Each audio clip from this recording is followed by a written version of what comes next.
Aviation Workers Union yesterday made good their threat to withdraw services from airports nationwide in protest against non-implementation of condition of service and other welfare-related issues. The two-day warning strike, which is obviously on today, had led to partial grounding of flight operations with massive disruptions. Today, the warning strike enters day 2, with aviation unions taking a step further by picketing offices of the Nigerian Meteorological Agency, Nigerian Airspace Management Agency, Federal Airports Authority, and the Nigerian Civil Aviation Authority across the country.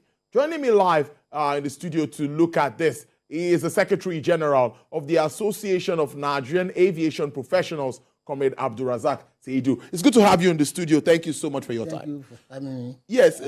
Yes, let's start with the issues. Tell us, what are these issues? Because many times we just hear strike, strike, strike. And like my other guest said, you couldn't even make him fly yesterday. So many Nigerians have that complaint. What are the issues? Yeah. You see, when you see a government that is not listening, or is listening, it doesn't care, and call the workers that what can they do? They cannot do anything. Then we now tell the government that without labor, there's no capital. Without labor, no capital. That capital, no labor. The two are partners in progress. The moment one is looking down on the other, then that is contradiction. What you saw yesterday was the contradiction of lack of concern on the part of government, neglecting the Nigerian aviation workers. Then we now try to show the whole world, not only Nigerians, but the whole world, that the aviation workers are the same workers internationally. They should be treated properly. They were neglected. For the past 8 years, we have been peaceful. Then we now say, now, to hell with humbleness and patience. Let us give the battle to the foe. So the foe is the federal government. Why we are saying so is that we cannot understand why there is no governing board of directors in all these parastatals, yet the Federal Executive Council were approving serious, heavy money, billions, millions of money for this ministry. We cannot understand. Again, having approached the National Assembly, Senate, and House of Assembly, that we needed governing board of directors for checks and balancing, yet they have not been able to put one, to inaugurate one. So this one allows a lot of upside down, corruption, inflation of contracts, policy that has no legal backing, policies that are frustrating the workers. Then we say, no, my friend, you cannot continue like this. They will bring people and to come and suppress those people that have been there for years. So it's all these things provoke the workers and say that, yes, if they want to take their work, let them take their work. They want to fight for their own survival. The issue of condition of service is always very easy. Many labor issues, and when the arguments come up, it's always most times about condition of service. What are these issues? Is it about the minimum wage? Is it about increment of payment and all of that? Because we know government is a little challenge when it comes to revenue now. Yes, thank you. You know, revenue is the workers that generate the revenue.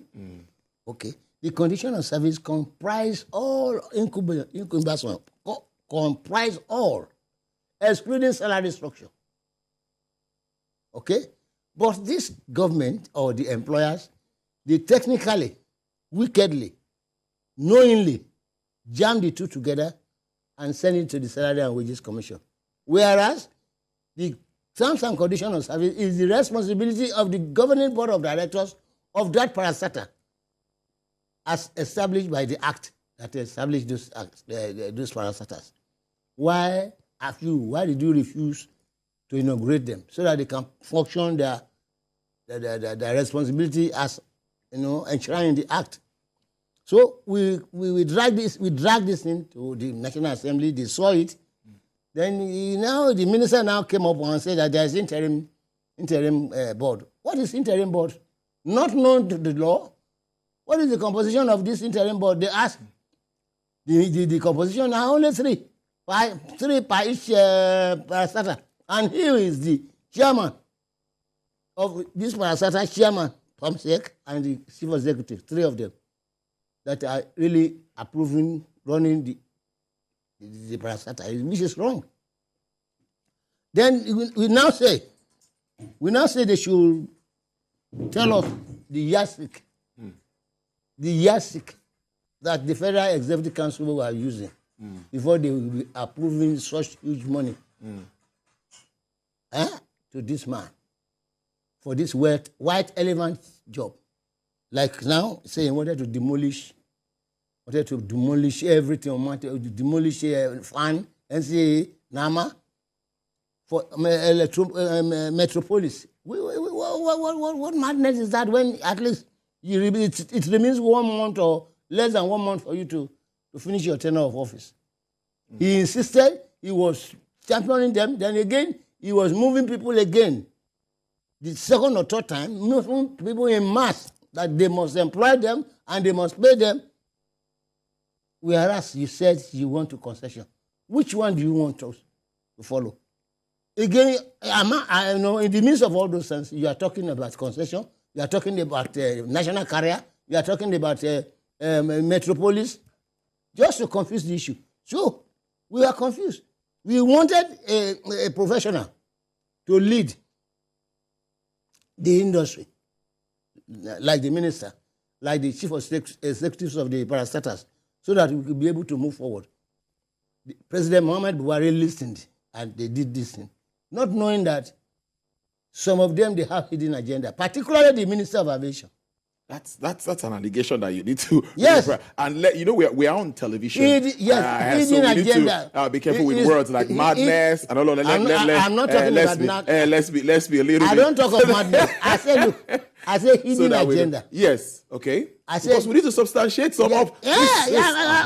Look, like this one. We wrote to him. Okay. Atomized everything. Okay. He didn't address, no reply, nothing. Look at it. 5 unions, and he went to Imra. Yes. Can we have the names of these unions, please? Involved in this. Can I announce it? Yes, please go ahead. Let's have the names. National Union of Air Transport Employees. Okay. Air Transport Services Senior Staff Association of Nigeria. Okay. National Association of Aircraft Pilots and Engineers. Okay. Association of Nigerian Aviation Professionals. Amalgamated Union of Public Corporations, Civil Service, Technical, and Recreational Services Employees, OPTA. So what was the content? That is Nwate, Atsan, NAPE, ANAP, and OPTA. What are your demands at the moment? The demand is this condition of service. We tell you that it's for the past 8 years, some are 8, some are 10, some are 15 years, that we have reviewed it. For them to approve it, the organ that's supposed to approve it, they refuse to inaugurate them. And they move this condition of service to the salary and wages, whereas salary and wages only deal with the salary structure, salary increase. But condition of service in terms of leave, how you employ, how you confirm, that is the condition of service in line with the law. Yes. Not necessarily monetary aspect of it. So it is only the salary structure that's supposed to go to the salary and wages. But they lump everything. Today they say salary and wages. Tomorrow they say it's head of service. That is why we are now saying, okay, by the time we take head on with the minister, we shall know whether it is the head of service or salary and wages or the ministry. Why we have not been able to get governing board of directors in all the parastatals that's supposed to handle this condition of service for staff. None of the ministry has expressed displeasure over this situation. They are saying that they are making efforts to meet your demands, and this strike has started yesterday, and of course crippled activities at the airports. Are you in talks with the federal government? Are your unions in talks at the moment, now that the strike is on? Yes, I know you might have had talks before now, but have you been talking before you? Hopefully you call off by tomorrow. Then I think you have another 7 days or 14 days if you're not. Oh, okay. Yes, I'm aware. Go ahead. All right, it's true. Anyway, you see, this thing is betrayal of trust. When you see union leaders trusting the employer they are dealing with, yes, and they abuse that trust, then the thing will bring antagonistic contradiction. What it brings now is antagonistic contradiction. We cannot agree. We cannot abide by the way they will tell us that we shall do something about it. Yes, we agree. We shall do something about it. Go ahead. We shall do something. And they will do nothing. They do nothing. Instead, they were cultivating the land to themselves. So we said, okay, the workers that were doing that job must be considered. And that is the condition of service. They didn't do anything. The PAMSEC was changed. The PAMSEC came. He called us for a meeting. He promised. We had said, okay, we should give him a chance. So he promised. The period he said we should give him overlapped. The minister himself, we had meeting with, he went to the salary and wages. He saw that we are telling him the truth. Since more than 1 year now, he did nothing. Okay, he was talking about concession. They set up committee. We were part of the committee initially. Then again, we went there with him to go and see what is called concession at the Brasilia or Brazil something. When we came back, they were holding secret meeting without involving the unions. Then we said, okay, if this is the game you want to play, we too will know how to play the game. If you want to play dirty game, we unionists, we can play dirtier game than that. That is what brought us to yesterday's action. I think you get me. Yes. We want result. We wrote somebody on the 4th of April and highlighted this thing and tell him that if you don't address this, we cannot guarantee peace. We said it and we signed it. There's 5 unions. And we copy all the chief executive. So now, which one is our fault? 14 days notice. They don't reply. We give another 7 days, no reply. It is when they now knew that, yes, we are serious. They say, no, don't mind them. Don't mind them. You know, they will just make noise. There are some individuals in that ministry that are deceiving them. But I hope maybe those individuals, that has no bearing, they cannot stop the train that was moving yesterday. They cannot stop the train that moved today. Because we moved today again in a different form. So the only solution to it is to implement all what we have already negotiated and agreed upon. This thing is collective agreement. It has nothing to do with the ministry. Okay. It has nothing to do with the ministry because ministry is not the employer. Ministry only hijacked the responsibility of the governing board of directors. That is why we are asking the Federal Executive Council, the head of service, to tell us, the secretary of the government of the federation, to tell us how do they manage a place that has no governing board of directors for over almost 8 years. Them been approving huge millions of dollars and naira for relevant projects. This one is not castigating, it's not blackmailing. It's there physically that we show them.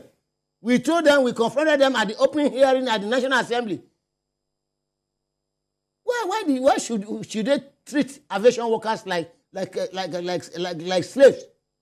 Why they too they will be junketing, bringing people as if they turn aviation as their own cocoa farm. That is the issue.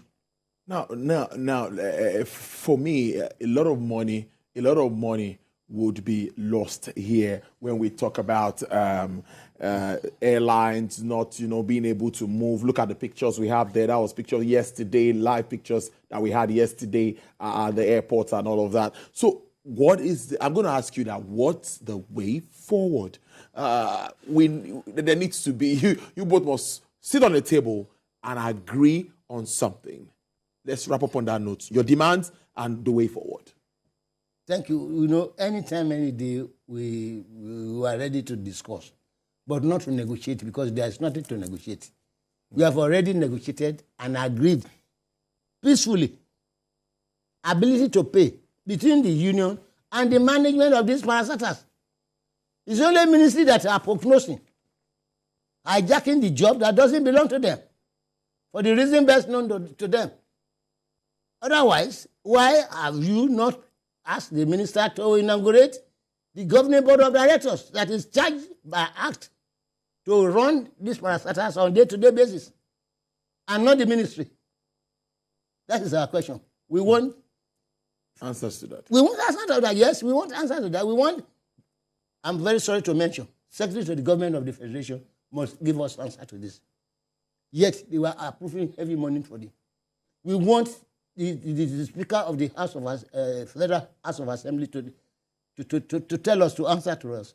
We want the Senate President, because we jointly met the Joint Committee on Aviation, open hearing, and reported this matter. They investigated them. Then what is their oversight function? That is the issue. That is the issue. We are not stupid. We are not foolish. We are not troublemakers. So it has been very peaceful since. We have been dealing with ministers for years. But this one that we say yes, whereas it means no. Or we say no, whereas it means yes. We cannot continue. Indeed, it's really a very serious one. Secretary General, Association of Nigerian Aviation Professionals, Comrade Abdulrasaq Saidu, will keep a tab on this. We also expect the ministry to react to some of these issues. We are opened. We're ready to have you react to all of these issues raised here by the comrade, because all we want is peace, and the aviation sector is very sensitive to any country, and Nigeria cannot be isolated. So we are open to getting the Ministry of Aviation to react to most of these allegations laid by the unions. We'll keep a tab on this issue and make sure that we bring Nigerians up to speed with happenings around the aviation sector. Thank you so much, Comrade Abdulrasaq Saidu. We'll definitely keep a tab on you. Thank you very much. I'm happy for having me. All right, there. For allowing us to hear our Thank you so much. Thank you so much. I appreciate it.